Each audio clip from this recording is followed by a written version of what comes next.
গ্রামের একটা খাল থেকে হঠাৎই একদিন একটা লাশ উদ্ধার করে পুলিশ। প্রথমে তো পুলিশ বুঝতে পারেনি যে লাশটা কার, কিন্তু তদন্ত শুরু করলে সামনে আসে একের পর এক রহস্যের জাল। প্রচুর টুইস্ট রয়েছে এই মুভির গল্পে, সাথেই দারুণ সুন্দর একটা ক্লাইম্যাক্সও রয়েছে যা তোমাদের বেশ ভালো লাগবে। তোমরা শুধু পুরো ভিডিওটা দেখো।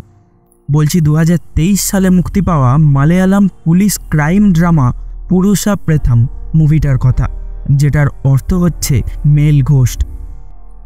কাহিনীর শুরু হলে আমরা এসআই সেবাস্টিয়ানকে দেখতে পাই, যারা খবর পেয়েছে যে গ্রামের একটা খালে একজনের লাশ পাওয়া গেছে। সেই জন্যই তারা সেখানে যাচ্ছিল। সেই জায়গায় পৌঁছলে দেখা যায় একটা লাশ খালের মাঝ বরাবর একটা পিলারের ধারে উল্টো করে ভাসছে। পুলিশ ওই লাশটাকে জল থেকে তুলে আনে। দেখা যায় লাশটা একজন পুরুষের। লাশটা জলে থাকতে থাকতে অনেকটাই ফুলে উঠেছিল। এই সময় দিলীপ নামের এই সিভিল পুলিশটা লক্ষ্য করে যে যেই লোকটা এই লাশটাকে উঠিয়ে আনলো, লোকটার মুখে কিছু একটা রয়েছে। পুলিশ তাকে জিজ্ঞেস করলে দেখা যায় লোকটা লাশের আঙুল থেকে একটা আংটি চুরি করে মুখের মধ্যে রেখে দিয়েছে। দিলীপ সেই আংটিটা নিয়ে নেয়, যার পর লাশটাকে পোস্টমর্টেম করার জন্য পাঠিয়ে দেওয়া হয়। পোস্টমর্টেম করার পর ডক্টর জানায় যে এই লোকটা 3 থেকে 4 দিন আগে মরেছে, এমনকি এর লাংসে জলও জমে গেছে। মনে হচ্ছে এটা সুইসাইড কেস আছে। দিলীপ বলে কিন্তু ওর মাথায় তো একটা চোট রয়েছে। ডক্টর বলে দেখো, লাশটা 2-3 দিন ওই খালেতে ভাসছিল, হতেই পারে কোনো পাথরের সাথে মাথাটা ঠুকে গেছে, সেই জন্যই ওই দাগটা এসেছে। দিলীপও আর সেই জন্য কিছু বলে না, ও ডক্টরের কথাই বিশ্বাস করে যায়। এইবার দেখা যায় লাশটা মর্গে পড়ে রয়েছে 72 ঘন্টা হয়ে গেছে, কিন্তু এখনও পুলিশ এটা বুঝতে পারেনি যে লাশটা কার। এমনকি এদিন পুলিশ এই লাশটার ব্যাপারে খবরের কাগজেও দেয়, তবুও পুলিশের কিছু লাভ হয় না।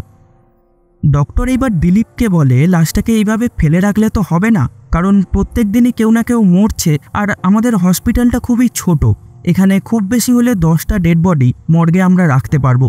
তাই তোমরা এইবার এই লাশটাকে নিয়ে যাও আর সৎকার করে দাও। অন্যদিকে আমরা সেবাস্টিয়ানকে দেখি একজন মহিলার সাথে গাড়ি করে কোথাও যাচ্ছে।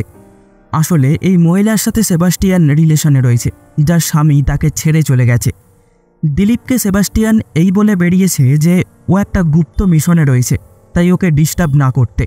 কিন্তু ডক্টর যখন দিলীপকে বলে লাশটাকে মর্গ থেকে বার করে নিতে, দিলীপ তখন সেবাস্টিয়ানকে ফোন করে ব্যাপারটা জানায়। সেবাস্টিয়ান বলে ঠিক আছে, সে নয় তুমি সৎকার করে দাও, তবে তুমি লাশটাকে নিয়ে করবেটা কি, পোড়াবে নাকি পুঁতে দেবে? দিলীপ বলে আমি না হয় দাফনই করে দিলাম, কিন্তু আপনি কখন আসবেন? সেবাস্টিয়ান বলে আরে একটা জরুরি কাজ রয়েছে, আগে ওটা সামলাই, তুমি বরং একাই ওই লাশটার সৎকারটা করে দাও। দিলীপ বলে ঠিক আছে স্যার, আপনি চিন্তা করবেন না, এটা তো আর আমার প্রথমবার নয় তাই না, আপনি আপনার কাজ শেষ করেই ফিরুন, কোনো ব্যাপার না। সন্ধেবেলায় দিলীপ মর্গ থেকে ওই লাশটাকে নিয়ে কবরস্থানে যায়, যেখানেই ওটাকে দাফন করা হবে। ওখানে সানি আর গোপালান নামের দুজন ছিল, যারাই এইসব দাফন করার কাজগুলো করে থাকে। দিলীপ তাদেরকে একটা কাঁচের শিশি দেয়, যার মধ্যেই একটা কাগজে ওই লাশটার সব খুঁটিনাটি লেখা ছিল, যেমন ওর হাইট, ওয়েট এবং কোথা থেকে ওই লাশটাকে উদ্ধার করা হয়েছিল, এইসব, যাতে ভবিষ্যতে যদি লাশটাকে কোনো কারণে বের করতে হয় তাহলে এই কাগজ দেখেই লাশটাকে চেনা যায়। গোপালান দিলীপকে সেই জায়গাটা দেখায় যেখানেই তারা এই লাশটাকে দাফন করবে। দিলীপ ওদেরকে বলে ঠিক আছে, তোমরা তাহলে লাশটাকে ঠিক করে দাফন করে দিও, আমার কিছু জরুরি কাজ আছে, আমায় যেতে হবে। এই বলেই দিলীপ সেখান থেকে বেরিয়ে আসে। পরদিন সকালে এইবার সুজান নামের এই মেয়েটি থানায় আসে। সুজান পুলিশকে জানায় আমি পেপারে একটা লাশের ব্যাপারে দেখেছিলাম যে আপনারা খাল থেকে একটা লাশ উদ্ধার করেছেন, সেই জন্যই এখানে এসেছি। আমার মনে হয় ওই লাশটা আমার স্বামীর। জানা যায় সুজান আসলেই নিজের স্বামীর সাথে আমেরিকায় থাকে। ওরা ভারতে এসেছিল কিছু কাজের জন্য, কিন্তু মাস 6 আগেই ওর স্বামীটা একদিন হঠাৎ করেই ওকে কিছু না জানিয়ে ওর থেকে আলাদা হয়ে যায়। সুজান এও বলে যে 6 মাস আগেই আমি একটা মিসিং ডায়েরি করেছিলাম, তবে কিছু হয়নি, আর সেই দিন থেকে আজও আমি তাকে খুঁজে চলেছি। সেজন্য আপনারা যে লাশটা পেয়েছেন সেটা আমি একবার দেখতে চাই। সুজানের কথাগুলো শুনে সেবাস্টিয়ান বলে মাত্র 6 মাসই তো হয়েছে আপনার স্বামী হারিয়েছে, তাহলে এখনই আপনার এরকম কেন মনে হচ্ছে যে সে মারা যেতে পারে? সে তো বেঁচেও থাকতে পারে, তাই না? সুজান তখন তাকে বলে, আমার স্বামী আমায় না বলে এক মুহূর্ত বাইরে যেত না, আর সে এখন কিভাবে 6 মাস বাইরে থাকবে?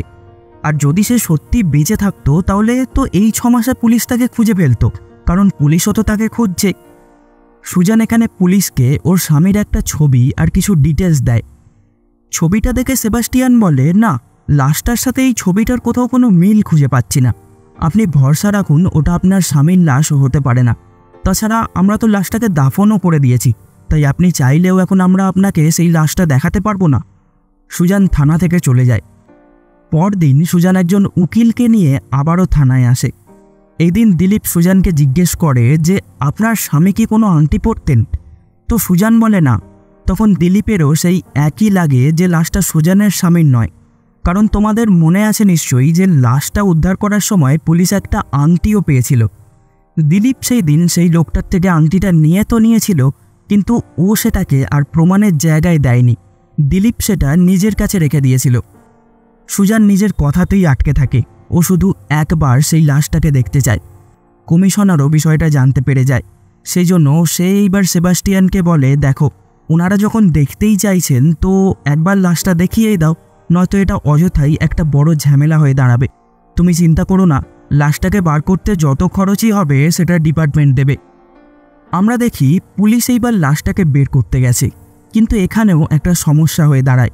আসলে ওই রাতে যারা এখানে কাজ করছিল, অর্থাৎ সানি আর গোপালন, ওরা দুজন এখন আর এখানে কাজ করে না। এখানে নতুন দুটো ছেলে কাজে লেগেছে। প্রচুর পরিমাণে মদ খাওয়ার কারণে সানি মারা গেছে, যার পর গোপালনও কাজ ছেড়ে পালিয়ে গেছে। ও এখন কোথায় থাকে সেটা কেউ জানে না। এটা তো আমরা জানি যে ওই রাতে দিলীপ এখান থেকে চলে যাওয়ার আগেই গোপালন ওকে সেই জায়গাটা দেখিয়ে দিয়েছিল যেখানেই ওরা লাশটাকে দাফন করেছে। কিন্তু বিগত কিছুদিন মুষলধারে বৃষ্টি হওয়ার কারণে পাশের নদীর জল এই কবরস্থানে ভরে যায়, সেই জন্য জায়গাটার রূপটা অনেকটা বদলে গেছে। দিলীপ প্রথমে তো জায়গাটা খুঁজে পাচ্ছিল না, কিন্তু একটু পরে ওর মনে পড়ে যায় যে ওরা লাশটাকে কোথায় দাফন করেছিল, যার পর সেই জায়গাটা খোঁড়া শুরু হয়।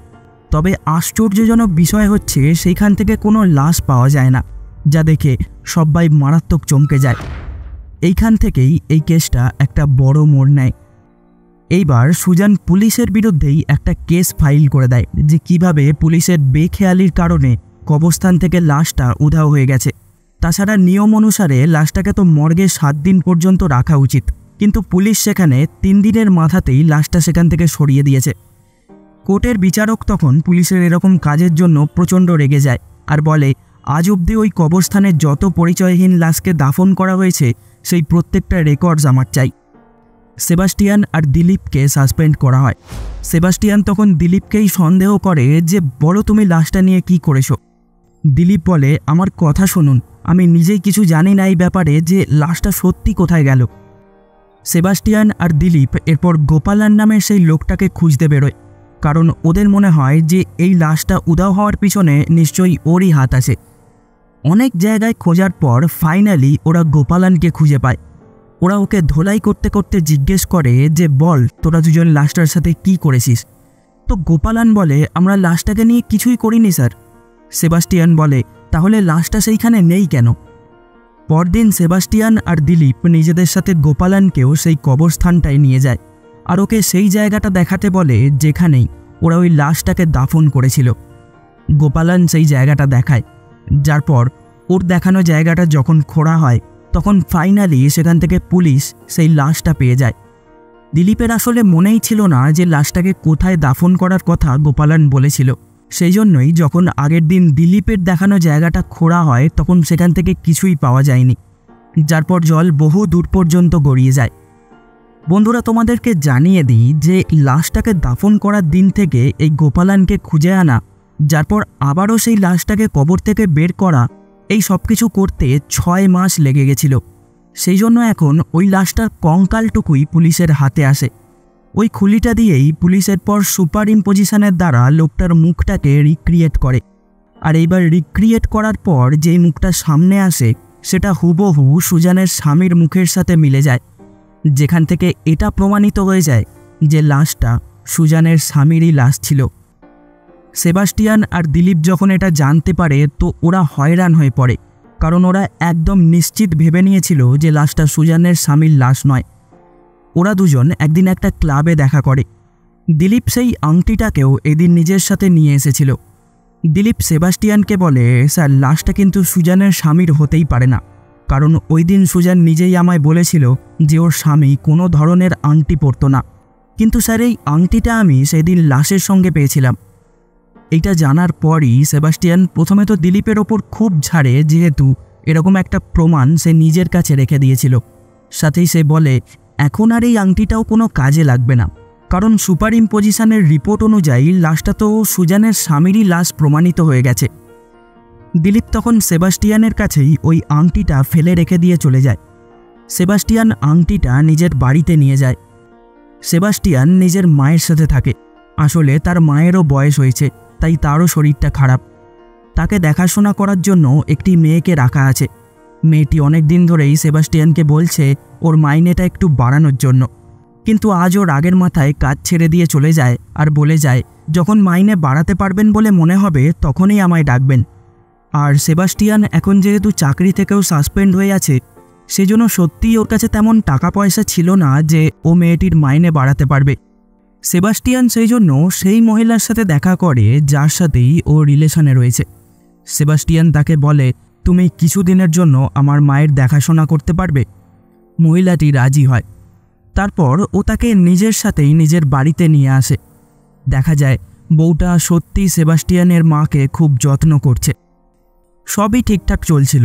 হঠাৎই একদিন বউটা সেবাস্টিয়ানের ঘরে সেই আংটিটা দেখতে পায়, যেটা দিলীপ সেই রাতে সেবাস্টিয়ানকে দিয়ে গেছিল। ও রাগের মাথায় সেবাস্টিয়ানকে জিজ্ঞেস করে যে, তুমি আমার স্বামীর সাথে কি করেছো? এই কথাটা শুনতেই সেবাস্টিয়ান মারাত্মক শক হয়। ও বলে, কি বলছো এইসব? আমি তোমার স্বামীর সাথে কি করলাম? তখন বউটা ওকে সেই আংটিটা দেখিয়ে বলে, তাহলে এটা তোমার ঘরে এলো কোথা থেকে? জানা যায় লাশটা থেকে দিলীপ যেই আংটিটা পেয়েছিল ওটা এই মহিলারই স্বামীর আংটি, যে কয়েক মাস আগেই এই বউটাকে ছেড়ে চলে গেছিল। তার মানে সেই লাশটাও এরই স্বামীর লাশ, এবং ওদিকে সুজানও এটা ভালো মতো জানতো যে ওটা ওর স্বামীর লাশ নয়, কিন্তু ও সেটা নিজের স্বামী বলে প্রমাণিত করে ফেলে। সেবাস্টিয়ান তখন সঙ্গে সঙ্গে দিলীপকে ফোন করে বলে দেয় যে আমি জেনে গেছি লাশটা কার। সাথেই ও দিলীপকে এও বলে যে আজ রাতেই সুজান আমেরিকা যাওয়ার জন্য বেরিয়ে যাচ্ছে, আর তার আগেই আমাদেরকে ওকে আটকাতে হবে, আর আমি সেখানেই যাচ্ছি।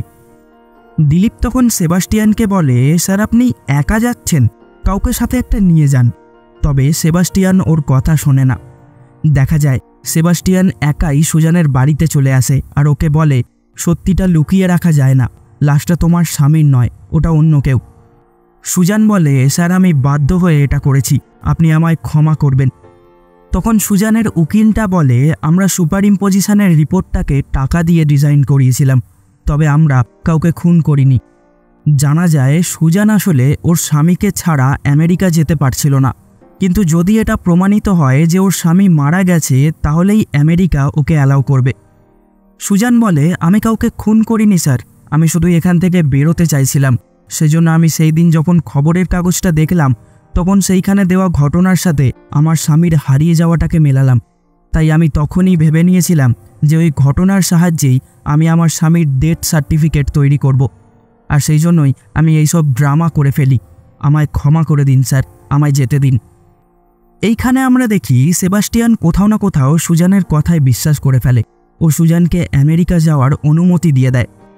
সেবাস্টিয়ান যখনই এরপর এখান থেকে বেরিয়ে যাচ্ছিল, এই সময় সুজানের ভাই এখানে চলে আসে, আর সে একটা লোহার রড দিয়ে সেবাস্টিয়ানের মাথায় সপাটে মারে। আসলে সুজানের ভাই এরকম ভেবেছিল যে পুলিশ হয়তো ওর দিদিকে আমেরিকা যাওয়া থেকে আটকাতে এসেছিল, সেই জন্যই ও অ্যাটাক করে দেয়। সেবাস্টিয়ানের অবস্থা দেখে সুজান আর উকিলটা রীতিমতন থ হয়ে যায়। সুজান চেক করে দেখে যে সেবাস্টিয়ান বেঁচে আছে নাকি মরে গেছে, তো দেখা যায় সেবাস্টিয়ান মরে গেছে। সুজান তখন রাগের মাথায় ওর ভাইটাকে বলে, তোকে বলেছিলাম না যদি কাউকে মারতে হয় তাহলে তার মাথার পিছনে মারবি, তাহলেই তার বাঁচার সম্ভাবনা কমে যায়। এই কথাটা শুনে উকিলটা হতবাক হয়ে পড়ে। সে বলে, তার মানে তোমার স্বামী হারিয়ে যায়নি, তোমরা তাকেও মেরে ফেলেছ।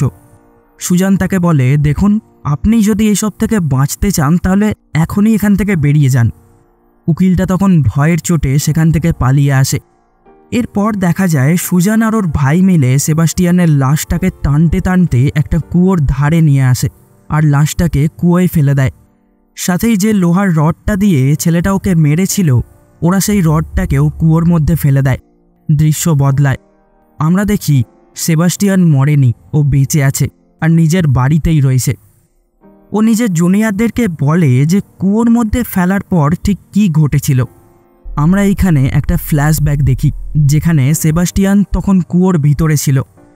সেবাস্টিয়ান ওই লোহার রডটা পেয়ে যায় আর ও সেই রডটার সাহায্যে কোনো রকমে কুয়োটা থেকে বাইরে উঠে আসে। বাইরে এলে ও দেখে সুজান আর ওর ভাইটা গাড়ি নিয়ে এখান থেকে পালাচ্ছে। সেবাস্টিয়ান তখন ওদের সামনে এসে দাঁড়ায়। ওকে জীবন্ত দেখে সুজানের ভাইয়ের প্রচণ্ড রাগ হয়। ও সেবাস্টিয়ানকে মারার জন্য বাইরে আসে। তবে এইবার এখানে উল্টোটা হয়। সেবাস্টিয়ান ছেলেটাকে প্রচুর মারে। সুজান গাড়িতে বসে সব কিছু দেখছিল। ও যখন দেখে ওর ভাই সেবাস্টিয়ানের কিছু করতে পারছে না, সুজান তখন ফুল স্পিডে গাড়িটা নিয়ে সেবাস্টিয়ানকে মারার জন্য এগোয় আর ওকে ধাক্কাও মারে, যার পর ও নিজের ভাইকে নিয়ে ওখান থেকে চলে যায়। বর্তমানে সেবাস্টিয়ান নিজের সতীর্থদেরকে বলছে, এইবারে আমি ওদেরকে যেতে দিয়েছিলাম, কিন্তু একদিন না একদিন তো ওরা ভারতে আসবেই, তখন আমি ওদেরকে দেখে নেব। এই সময় আমাদেরকে আরও একটা ফ্ল্যাশব্যাক দেখানো হয় আর আমরা দেখি আসলেই সেখানে ঠিক কী ঘটেছিল। দেখা যায় সেবাস্টিয়ানের সেই কুয়োটার ভিতরে যখন জ্ঞান ফেরে তখনও সেখানে আটকে পড়েছিল। দিলীপ তখন সেখানে আসে আর ওকে ওই কুয়োটা থেকে উদ্ধার করে।